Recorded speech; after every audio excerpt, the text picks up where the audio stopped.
demand your labor, not your money. Don't you know I want to cheat up on Mushkona? Hakuna loss pa kushumira mali. I believe in testimony of the grace of God. Hakuna loss pa kuitira mali. Ukura kusoro akafindika shekudaro. Hakuna loss pa kushumira mali. You can pray amiss, but you cannot save amiss. Pray no matter the serious of but kushandira. Anaona marui. Anita chini. Anazonyasha. Favor hiyo iliko. Simuzo uchaka prayer simunda. Kune vanhu vanofana kuvanzirwa potential yemauri. Nokuti kune vanhu kuti vakaziona potential vanokutora vakuabhusa. Nokuti tine vanhu vanogona but vari kushanda area dzavasingakuishi zviro zvakanaka.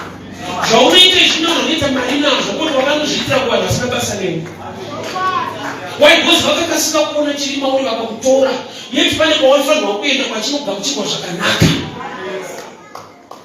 Ndakosaka nemumwe muso aishanda musaloni. Munhu aigona iyeyo. But why shandira wacho? Mari hainopa. Gore raakaona izango chekubva ipapo akanoita ega. Hazina kuita gore kuti avakeno. Chipo chako chikazikanwa nematsotsi unoshandiswa. Saka Mwari vakaziva kuti uyu mukadzi uyu munhu akarongeka kanaka anofanira kumupa Boazi. Saka pane uyu ngaaone problem. Asi Boazi ngaarege kuona problem yacho. Iyo unofunga kuti Boazi pari kuti wakasatora ini ndotora uyobva ndina nditore because nhaka yako inofa haabereke kuzodii. Unoti Boazi hana kuzvinzwa. Haisibereko chemukadzi uyu. Aiziva. But pane nyasha dziripo dzekuti pane negative report kune Mwari une nyasha nemi. Ausatomboona kune vanhu vanokanana nezvekuti kana ukataura makuhwa akaita sei unozorwadziwa uriwe. Tikati macho haanzwe.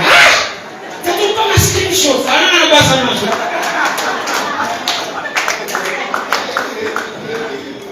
Chero pa society ine problem wani ukanyanya kudanana hama dzako hadzifari kana uri murume. Vanozwa kagadzirwa.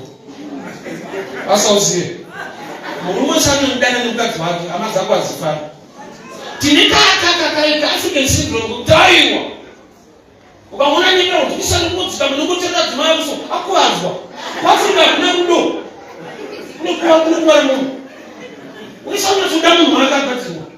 Usati kuti kune rudo chemshe.